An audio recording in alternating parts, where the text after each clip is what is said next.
Hai, selamat datang di channel Anita Rahman Chan.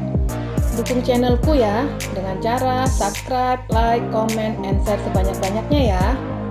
Satu lagi, bunyikan loncengnya agar kalian dapat update terbaru dari novelku. Terima kasih. Hope episode 35. Nyonya Amel memperhatikan piring yang dibawa anaknya. Mau makan di mana? Tanya mamanya lagi. Di kamar, sahutnya. Koko mana? Tanya mamanya sembari memperhatikan anak tangga. Koko sudah berangkat pagi-pagi, katanya banyak pekerjaan. Sahutnya bohong dan segera menaiki anak tangga, menghindari tatapan mamanya. Nyonya Amel menghampiri Pak Budi yang berada di dapur. Pak, jam berapa Koko berangkat kerja? Tanya Nyonya Amel. Saya tidak melihat Tuan Koko. Kata Zelin, Koko berangkat pagi, apa benar? Tanya Nyonya Amel lagi. Pak Budi mengerutkan dahinya berpikir. Saya bangun pagi, begitupun dengan pelayan, tapi tidak ada Tuan Koko. Malah saya pikir masih di kamar, jelasnya. Ya sudah kalau begitu. Nyonya Amel meninggalkan dapur. Dia melihat kamera CCTV, tapi tidak ada tanda-tanda keberadaan Koko pulang. Apa yang terjadi? Kenapa Koko tidak pulang? Dan Zelin kenapa berbohong? Gumam Nyonya Amel bingung. Di kediaman Zira. Ketiga anaknya duduk di meja makan, semua menikmati makanannya, hanya Zahir yang belum menyentuh makanannya. Zahir kenapa? Tanya Zira.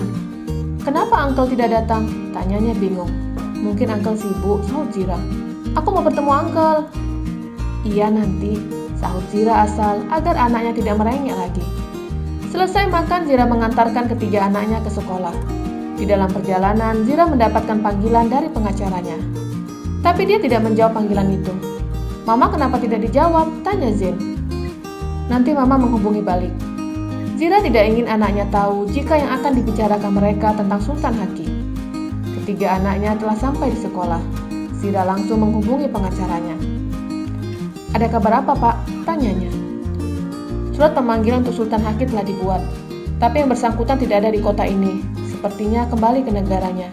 Jadi surat ini telah dikirim ke pihak kepolisian dengan bantuan kepolisian sana. Lapor pengacara. Baik Pak, terima kasih. Lalu mengenai kasus rumah sakit itu bagaimana? Tanyanya. Masih dalam proses, sahut pengacara. Setelah percakapan itu panggilan terputus. Zira mengunjungi suaminya ke rumah sakit. Pagi sayang, sapa Zira. Dia memperhatikan suaminya sedang belajar berbicara dengan seorang dokter. Bagaimana perkembangannya? Tanya Zira. Ada kemajuan, terdengar suara vokal, tapi belum terlalu jelas. Dan kami akan terus melatih vokal suara pasien, jelas dokter. Sultan Haki kembali ke negaranya. Raja dan Ratu beserta seluruh keluarganya memanggilnya. Dia datang ke sebuah aula yang digunakan untuk berkumpul para semua penghuni istana. Awak dah balik? Tanya Ratu. Iya Ratu, sahutnya sembari duduk di kursinya. Mengapa awak tak bagi tahu nama-nama tetamu melalui telepon bimbit? Tanya Raja. Sultan Haki melirik penasihatnya. Dia tak tahu cara menjelaskan ke keluarganya. Kenapa awak diam? Tanya Raja. Sebenarnya saya dan Zira sudah putus, sahutnya pelan. Apa awak cakap? Teriak Raja sembari berdiri. Apa yang awak buat pada Zira? Tanya Raja dengan intonasi tinggi. Tak ada, Zira yang putuskan hubungan ini, sahutnya. Mustahil, pasti awak buat sesuatu. Zara menatap penasihat anaknya yang merupakan tangan kanan anaknya. Haki buat apa pada Zira? Tanya Raja. Penasihat melirik Sultan Haki dengan perasaan takut. Awak jawab atau awak saya hukum? Ancam Raja. Sebenarnya pangeran mengirim orang untuk memperhatikan calon istrinya. Tapi Nona Zira tak nak, dia marah, jelasnya. Itu saja, tanya Raja tak percaya. Penasihat kerajaan yang paling senior datang dan menghampiri Raja. Raja, ada polis di depan, ujar penasihat senior. Raja berjalan keluar aula untuk menghampiri pihak kepolisian. Macam mana ini? Itu Sultan Haki takut. Pihak kepolisian berdiri ketika Raja tiba di ruangan itu. Maaf Raja, seorang polisi menghampiri penasihat dan memberikan satu surat. Penasihat senior menyerahkan surat itu ke Raja. Surat jemputan dari polis? Tanya Raja bingung. Apa maksud semua ini? Tanya Raja. Seorang pria maju ke depan yang merupakan polisi dari negara Zira. Kami ingin menjemput Pangeran Sultan Haki untuk melakukan pemeriksaan, jelasnya. Tapi apa yang dibuat Haki? Tanyanya bingung. Anak Raja telah melakukan perencanaan perampokan. Merompak? Tanya Raja lagi, kurang yakin. Iya, bukan hanya itu, tapi ada kasus lagi yang dilakukan Sultan Haki. Polisi menjelaskan apa saja yang dilakukan Haki termasuk kejadian di penginapan. Dijelaskannya. "Haki!" teriak Raja marah. Raja meninggalkan polisi itu menuju aula. "Apa yang kau lakukan?" teriak Raja dan menampar anaknya. "Raja, ada apa ini? Kenapa marah-marah?" tanya Ratu. "Anak awak telah memalukan keluarga. Dia menyuruh orang merompak di sana," teriak Raja. "Apa itu benar?" tanya Ratu. Sultan Haki menganggukkan kepalanya pelan. Dan Raja kembali menampar anaknya, sedangkan Ratu seketika pingsan. Raja menarik tangan anaknya dan mengantarnya ke polisi. "Hukum yang berat," seru Raja. "Ayah, maafkan Haki," dia memohon kepada Raja. "Awak tak pikir dulu kah?" bentak Raja. "Saya buat ini karena tak ingin Zira mencari suaminya," jelasnya. "Awak jealous? Awak tak ada hak menghalang Zira mencari suaminya, walaupun suaminya meninggal," seru Raja marah. "Bawa dia," titah Raja. Polisi dari negara Zira membawa Sultan Haki kembali ke tanah air. Dia akan menjalankan pemeriksaan di sana. Raja sangat marah, malu dengan watak anak bungsunya. "Raja, apa tak kita antar penguap untuk Pangeran Haki?" tanya penasihat senior. "Tak perlu, biar dia pikir apa yang telah dia buat," sahut Raja.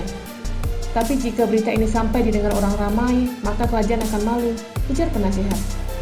"Terus apa nak buat? Haki dah cakap kalau dia yang buat. Pasti dia juga dihukum di sana," sahut Raja bingung. "Raja bisa meminta Cik Zira untuk perkara ini," jelas penasihat. Raja diam dan memikirkan semua ucapan penasihatnya. "Bersiap untuk bertolak ke sana," titah Raja. Zira sampai di gedung Raharsya Group. Ketika sampai di lantai ruangannya, dia tidak melihat Koko. "Koko kemana?" gumamnya sembari masuk ke dalam ruangannya. Di dalam ruangannya, Zira menghubungi nomor Koko, tapi ponsel sekretarisnya tidak aktif. Zira menghubungi Kevin. "Apa kamu sudah kerja?" tanya Zira. "Sudah, saya akan datang ke ruangan Nona," sahut Kevin. Sesampai di ruangan Presiden Direktur, Kevin menyerahkan beberapa dokumen ke Zira. "Koko kemana?" tanyanya. "Itu yang mau aku tanya. Dia tidak menghubungiku. Apa mungkin dia sakit?" ujar Zira dan menghubungi Zelin. "Iya kak," sahut Zelin. "Koko mana?"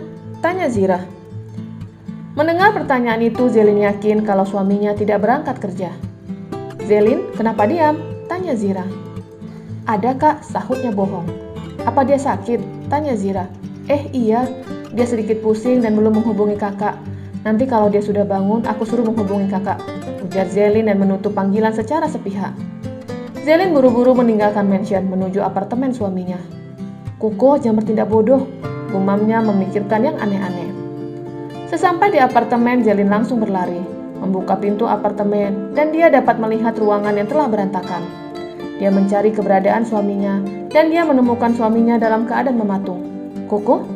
ujar Zelin sembari memegang bahu suaminya. Tiba-tiba Koko pingsan. "Koko!" teriak Zelin. Dia meminta bantuan kepada pihak apartemen untuk membantu membawa Koko ke mobilnya. Melajukan mobilnya ketika suaminya telah berada di dalam mobil, menekan pedal gas menuju rumah sakit. Sesampai di rumah sakit, Koko langsung ditangani dan dilakukan beberapa pemeriksaan. "Suami saya kenapa, dok?" tanyanya. "Nanti kita lihat hasil labnya," sahut dokter. Zelin menghampiri suaminya yang sedang diberi oksigen dan jarum infus. "Maafkan aku," ujar Zelin menyesal.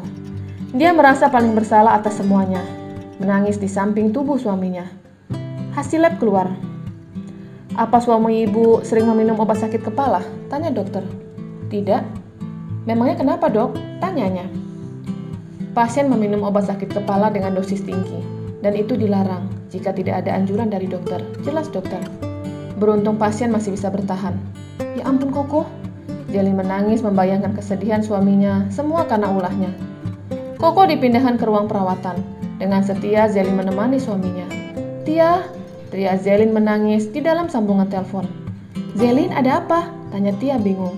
"Koko masuk rumah sakit. Dia meminum obat sakit kepala," jelasnya menangis. "Ya ampun, kenapa bisa seperti ini?" "Aku akan datang ke sana," ujar Tia. Sesampai di rumah sakit, Tia memeluk sahabatnya. "Kamu yang sabar ya," ujar Tia lagi. "Aku nggak sanggup jika terjadi sesuatu dengan Koko," sahutnya menangis. "Koko pasti sembuh, jangan berpikir aneh-aneh," ujar Tia menyemangati. "Mama sepertinya curiga dengan keadaan rumah tangga kami." "Lalu, kamu mengatakan apa?" tanya Tia. "Aku tidak mengatakan apapun. Ini aib rumah tangga kami. Tidak mungkin aku mengatakan ini ke Mama." Pasti Mama akan syok ketika mendengar penyakit yang diderita Koko, sahutnya sedih. Lalu sampai kapan kamu seperti ini? Aku akan setia menunggu Koko sembuh. Tapi jika penyakit ini tak kunjung sembuh, aku akan tetap menjadi istrinya. Jelas Zelin menangis. Dia memeluk sahabatnya. Masalah adalah sebuah proses pendewasaan. Jangan menyalahkan orang lain, tapi benahi diri sendiri untuk menjadi pribadi yang lebih dewasa. Sore hari, Zira dan Kevin menjenguk Ziko. Bosnya yang hilang telah kembali. Bagaimana keadaan Tuan? Tanya Kevin. Ziko menjawab dengan anggukan kepalanya. Kapan kita makan mie pakai daun kates? Tanya Kevin. Ziko langsung melempar bantal ke arah Kevin, sembari tertawa dengan suara tawa yang sangat halus. Tuan tidak rindu dengan rumus matematika? Goda Kevin lagi. Ziko kembali tertawa dan hal itu membuat Zira senang. Sekian lama dia merindukan tawa dan canda suaminya. Apa ubi kayu Tuan masih sama atau telah berubah jadi cabai? Goda Kevin. Ziko kembali melemparkan bantal ke arah Kevin. Setelah itu dia menulis sesuatu di kertas. Ubiku telah kupermentasi, tulis Ziko dan Kevin membaca sembari tertawa. Apa yang Tuan rindukan dari Nona Zira? Tanya Kevin. Ziko menulis sesuatu. Semuanya yang ada di dalam diri istriku, tulisnya. Kasihan Triple Z, papanya tidak merindukan mereka, goda Kevin. Pertanyaan kamu salah, protes Zira. Ziko menuliskan sesuatu di buku. Aku merindukan semuanya, dan yang paling aku rindukan istriku. Tidak pernah sedetik pun aku tidak memikirkannya. Dan aku juga merindukan kamu asistenku. Selalu berada di dekatku kemanapun aku pergi. Tapi aku kecewa dengan kamu. Zira dan Kevin membaca tulisan itu. Kenapa Tuan kecewa dengan saya? Tanya Kevin. Karena kamu tidak ada di sisiku saat aku terdampar di pulau. Dan aku tahu ternyata kamu berkhianat. Semuanya tertawa membaca tulisan Ziko. Kalau Tuan mau bunuh diri lagi, dengan cepat saya mengundurkan diri. Guraunya. Bersambung.